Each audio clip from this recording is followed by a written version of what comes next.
지난 주말 경기 대전 세종 순회 경선이 있었는데 그 경선에서 1위 차지하시고 누적 득표도 1위를 계속 유지하고 계십니다. 네.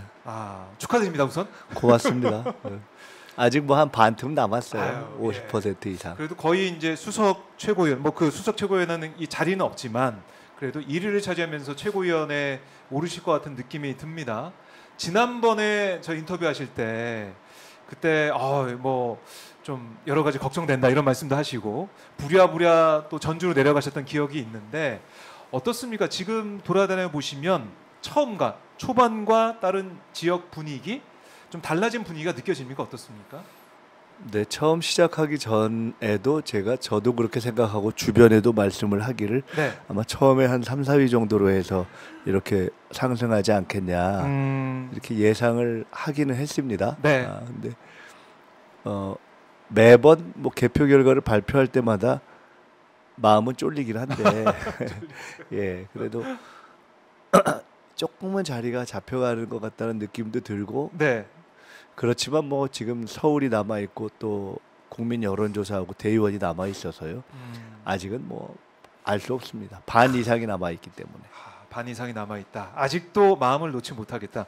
아니 그럼요. 그리고 이제 선거라는 것은 모든 선거가 그런데 네. 역시 이번에도 하면서 느끼는데 참 선거는 어려운 거구나. 사실은 이 사선 중진으로서 최고위원 출마한 것 자체에서 아니 최고위원 나오실 그런 상황이 아닌데라는 분도 사실 초반에 있었잖아요. 저도 그렇게 생각했으니까요. 예. 과거에 했었고. 예. 예. 그래서 이렇게 나오셔서 전국을 도시는 또 초반에 표가 좀 안 나와가지고 이거 왜 이러지라는 생각도 하셨을 것 같고 또 이재명 대표 후보가 아니 왜 이렇게 표가 안 나와 이렇게 얘기할 정도니까 여러모로 참 마음고생이 심했을 것 같은데 이제 좀 그래도 이 당원들의 마음을 좀 모으고 있다 이렇게 평가하시는 거죠? 예. 저번에도 말씀드렸는지 모르겠지만 네. 박지원 의원 같은 분은 야구 1등 못하면 국회의원 낙선이나 마찬가지인데 뭐하러 나가냐고 뭐 이러기도 했고 예. 저도 그래서 실제로 이거 하루 주저주저 했던 것이 사실이고 네. 그렇지만 그냥 일을 생각하고 나오자 이렇게 했던 건데 순위와 상관없이 첫 라운드에서 중간 정도 3, 4등 네. 나올 때 나오길 잘했다라는 생각을 했었습니다. 예. 그래서 지금 당원들을 만나고 또 이제 국민들의 목소리를 들으면서 전국을 돌고 계신데 결국에는 뭐 최고위원 들어가는 건 거의 기정사실화 된 것 같고, 그러니까 1위, 그러니까 수석 최고 이른바 수석 최고위원이 되느냐 안 되느냐 여기에 관심이 많이 모아지고 있는 거 아니겠습니까? 네. 그러니까 의원님께서는 수석 최고위원, 그러니까 1등으로 수석 최고위원이 돼야 정말 중요하게 민주당에서 더 열심히 더 힘을 가지고 일할 수 있다 이렇게 강조하고 계신데 어떻습니까? 다시 한번 우리 시청자분들께 수석 이 자리 이게 중요하다는 말씀 좀 해주셔야 될 것 같아요. 대표는 뭐 정해져 있는 것 아니겠습니까? 네. 이재명 대표가 연임을 결정하는 순간부터 도전할 때부터. 네.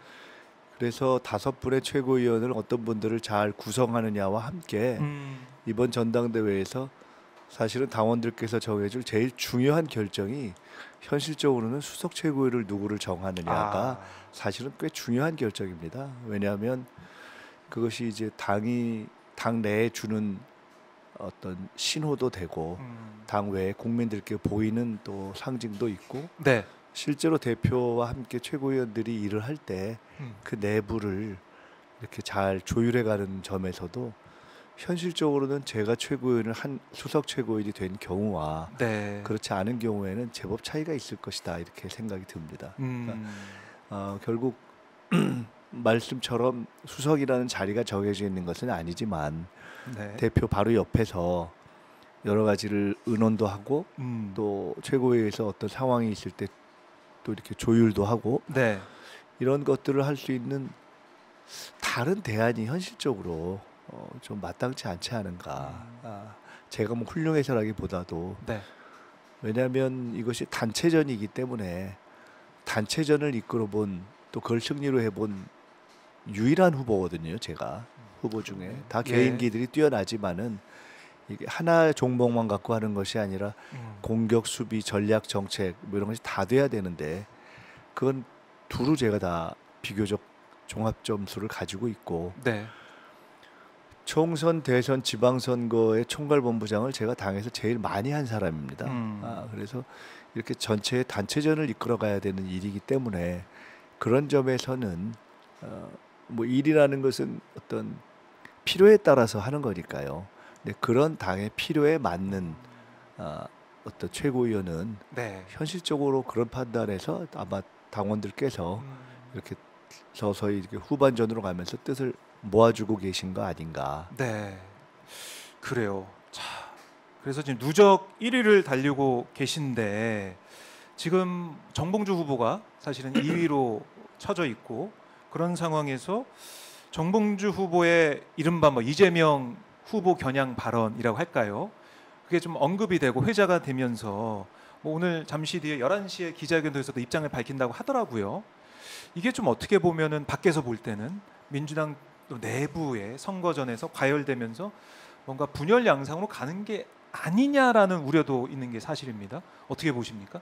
뭐 그래서는 안 되는 거고요. 또 지금 2위로 처졌다 이런 표현을 쓰셨는데 그렇게 보기도 어렵고 지금 뭐 계속 그 논란에 되는 일이 있은 후에도 상당한 득표력을 유지하고 있고 네. 또 뭐 정치라는 것은 상호성이 있기 때문에 이런 측면이 있으면 반대 측면도 있어서 또 오히려 또 지지율이 올라갈 수도 있는 거고 해서 그거는 이제 알 수가 없고요. 그리고 이것이 그 당의 어떤 불편함이나 분란을 주는 요인으로는 안 가는 것으로 네. 아마 정봉주 후보 자신도 생각하고 계실 것이기 때문에 지금 이제 11시에 뭐 어떤 말씀을 할지는 저는 전혀 모르는 상황이긴 한데 네. 저는 뭐 그렇게 되지는 않을 것이다 이렇게 보고 있습니다. 그래요. 이제 뭐 선거가 과열되면 여러 가지 얘기가 나오기 마련인데 정봉주 후보가 입장을 어떻게 내놓을지 여기에 따라서 또 상황의 변화가 있을 것 같아요. 제가 봤을 때는. 그럼 결국에는 이 전당대회 이후의 과제, 이 민주당을 더 똘똘히 뭉치게 하는 그런 과제도 있어 보입니다. 여기에 대한 생각을 좀 해보셨습니까? 그건 뭐 당연한 것이고요. 네. 정당이라는 것은 이제 원칙을 갖고 통합하고 또 원칙을 갖고 잘못된 것에 대해서는 또 단호하게 또 정리하고 두 가지를 다 해야 되는 거죠. 지금 정봉주 후보 관련해서 한 상황은 네. 뭐 선거 상황에서의 과열과 사실은 상관이 있다고는 저는 별로 보지 않습니다. 그거는 이제 아직 내용을 알 수 없기 네. 때문에 그건 이제 뭐 개인적인 측면에서의 내용이라고 보고요. 그 무슨 당의 어떤 단합과 뭐 이런 것에 영향을 줄 만한 그런 사안이라고 보지는 않습니다. 그래요. 예, 그러니까 어차피 지금은 이재명 대표를 중심으로 해서 여러 가지 상황을 헤쳐나가는 그런 단합을 기본으로 해야 할 상황이고 이제 오히려 그것보다는 이제 김두관 후보께서 제기하신 예를 들어 지난 총선 당시에 이탈파들을 통합하지 않으면 대선이 어렵다 그냥 이런 제기를 하셨는데 맞아요. 저는 유세 과정을 통해서도 나는 거기에 별로 동의하지 않는다라고 저는 이미 이야기를 드렸습니다. 네. 가령 총선 전에 이낙연 신당이 나왔을 때 저는 그건 사쿠라 신당이다. 그런 얘기를 하려면 차라리 나가서 해라 이렇게 예. 얘기를 했었고 그 판단이 지금도 옳다고 보고 있고 그분들을 다시 끌어들이는 노력을 하거나 성사되지 않으면 대선이 어렵다? 전혀 네. 그렇게 보지 않습니다. 그러니까 그래요. 그런 문제와는 별개로 저희들이 정책적인 어떤 확장을 통해서 보다 섬세하게 함께하지 못했던 다양한 계층들을 네. 이렇게 묶어 세우는 그 노력은 해야 될 것이고요. 그리고 원칙이 안 맞아서 이탈해서 나갔건 또 당내에서 앞으로 또 어떤 이유로 문제 제기가 혹 될 때 타당하면 토론하는 것이고 그것이 과하거나 원칙에서 벗어났으면 또 정치에서 내부 투쟁이라는 것이 굉장히 필요하고 의미가 있는 거니까 그렇게 원칙대로 해나가면 된다 이렇게 생각합니다. 네. 원칙을 지켜서 나가면은 당도 통합이 되고 별 문제가 없을 것이다라고 얘기를 하셨는데 또 한 가지 여러 가지 또 회자가 되는 것 중에 하나가 김경수 전 지사 복권 문제예요. 김두관 후보 같은 경우는 이 복권 환영한다. 당내에서 뭐 역할을 해야 된다. 뭐 다양성 회복하는 계기가 될 거다. 이 말은 민주당의 다양성이 많이 실종됐다 이렇게 판단하는 내용으로 보이는 것 같기도 하고요. 이런 김두관 후보의 이 목소리, 그러니까 김경수 전 지사의 복권에 대한 환영의 모습, 이런 걸 좀 어떻게 보고 계십니까? 김경수 전 지사가 복권대에서 잘 활동했으면 좋겠다. 우리 당의 좋은 자산이다. 네. 이에 대해서 다른 생각을 하고 있는 사람이 없기 때문에 제가 볼 때는 어. 큰 의미가 있다고 보지 않습니다. 그래요. 이재명 대표 또한 이미 지금 밝혔지만 네. 김경수 지사나 정경심 교수의 복권을 기대하고 네. 또 요청한다라는 입장을 사실은 꽤 전에 취하고 전달한 것을 저도 들어서 알고 있었거든요. 예. 예, 그렇기 때문에 그래서 그 실제로 이재명 대표의 생각이고 네. 그래서 그것이 무슨 쟁점이 되거나 또 김경수 지사가 복권이 돼서 정치 활동을 한다고 해서 그것이 무슨 통상적인 의미의 분열 요소가 된다거나 저는 전혀 그렇게 보지 않습니다. 다양하고 적극적인 활동을 하면 좋은 거죠. 네. 아마 그래요. 저는 이재명 대표도 그렇게 그런 인식을 갖고 계시다고 저는 확실하게 알고 있습니다. 그래요. 뭐 일각에서는 일부 언론에서는 뭐 야당의 분열 요소가 될 거다 저 이렇게 전망도 하던데. 그냥 착각이거나 예. 기대죠. 기대다. 그렇게 가길 바라는 목소리가 별 담긴. 할 일 없는 기대다. 저는 이렇게 봅니다. 그래요. 이재명 대표 후보도 환영하고 원하는 상황이다 하고 정리를 해보고 결국에는 새로운 지도부 이제 들어가게 되시면 차기 지도부에 여러 가지 과제가 있겠지만 역시 뭐 정권 교체를 위해서 어떻게 뭐 준비를 할 거냐 이거 아니겠습니까? 그러니까 중요한 시기인 것 같아요. 제가 봤을 때는 민주당 지도부 예. 입장에서도 어떤 뭐 대책이나 어떤 계획을 갖고 계신지 궁금하네요. 우선 앞으로 상황이 저는 상당히 간단치 않을 거라고 봅니다. 일단 정권의 이재명 대표를 흔드는 2차 대공세가 시작이 이미 됐다고 보고 예. 또 정권 연장을 위한 일종의 결사작전이 시작이 됐다고 보고 그래서 뭐 약간 다른 척하지만 뭐 한동훈, 김건희, 윤석열이 사실상 한 몸이고 그래서 서로에게 향하는 칼끝으로서의 특검은 서로가 다 막아주려고 할 거고 또 이 민주적인 어떤 질서를 훼손하는 사찰 같은 것들이 되는 것에 대해서도 서로가 그냥 입을 닫을 것이고 그래서 상황이 굉장히 그리고 이제 아까 말씀처럼 다양한 전혀 별 내용 없는 걸 가지고 야당을 흔들거나 분열시키려는 그런 시도도 계속 될 것이고 그래서 외우내환의 폭풍우가 그거를 한번 거치고 총선을 이긴 건데 끝난 것이 아니다. 더 커질 거다. 전 이렇게 봅니다. 일단 이러한 상황을 전제하고 우리가 뭘 할 거냐. 네. 탄핵을 바라는 요구도 있고 또 지방선거 승리 준비도 해야 되고 대선 준비도 해야 되고 그렇죠. 또 이재명 대표에 대한 부당한 사법적인 어떤 테러 이런 거에 대해서도 방어를 해야 되는데 이 모든 것을 종합적으로 해야 되는 것이 어려운 거죠. 이제 그런데 그 중에 핵심을 저는 누누이 말씀드립니다만은 집권 준비라고 보고 있고요. 그 집권 준비와 관련된 어떤 핵심적인 과제들을 제가 좀 총대를 메고 해 나가겠다 이렇게 뭐 공개적으로도 밝히고 있고 대표께도 말씀을 드렸고 저는 아주 구체적으로 이렇게 생각을 가다듬어 가고 있습니다. 네.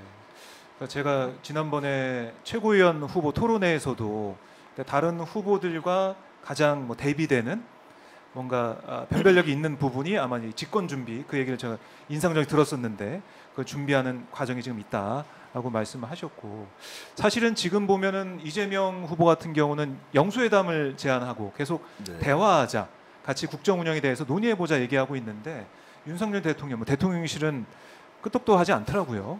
여야 대표가 먼저 만나서 대화해라 이렇게 아직 뭐 때가 아니다 이렇게 얘기하는 것 같은데 뭐 여야 대표가 결국 이제 여야 간의 만남이라는 것이 그 만남에 의미가 있어야 되잖아요. 그 만나서 뭔가 만들어지고 풀어갈 수 있어야 되는 거죠. 결과가 나와야 되는. 지금 뭐 한동훈 대표가 무슨 의미가 사실은 별로 없잖아요. 뭐 결정권을 가진 사람이 아니잖아요. 그렇기 때문에 뭐 여당과 야당의 형식적으로는 대표기 때문에 뭐 만날 수 있죠. 그걸 앞으로 해가면 된다고 봅니다. 네. 그러나 뭐 그걸로 뭔가 어떤 전국을 푸는 열쇠가 될 거라고 생각은 서로 다 안 하고 있을 것이어서 결국은 여야 영수회담도 이 전국을 풀어가는 중요한 어떤 고리의 하나로 해야죠. 물론 여야 영수회담을 해도 대통령 자신이 변하지 않기 때문에 그것만으로 되지는 그걸로 모든 것이 풀린다고 기대는 안 합니다만은 네. 그러나 노력을 해야죠. 그건 뭐 일관되게 우리는 영수회담을 요구한다기보다는 일관되게 국정을 뭔가 여권이 책임감을 갖고 풀어나가는 것을 계속 요구해 온 것이고 그 중에서 현실적으로는 대통령 책임제의 국가의 대통령이니까 그거를 야당과 이 다수 야당의 네. 대표와 만나서 풀 책임감을 뭔가 하고 싶으면 사실은 대통령이 적극성을 보여야 되는 일이죠. 그러니까요. 지금 여소야대 정국이면 지금 법안을 통과시키고 정책을 네. 실현하려면은 국회를 설득하는 게 대통령의 지금 상황인데 그게 좀 안 보이고 있어가지고요. 네, 본인들의 처지와 네. 사명 이런 거에 대한 생각이 음. 없다고 봐야죠. 아. 사실 근본적으로는 대통령이 뭘 하는 사람인가, 네. 대통령이라는 자리가 어떤 자리인가에 대한 퍼블릭 마인드가 없는 검사 출신이 저런 과분한 공직에 앉은 게 비극의 시작이다. 저는 이렇게 봅니다.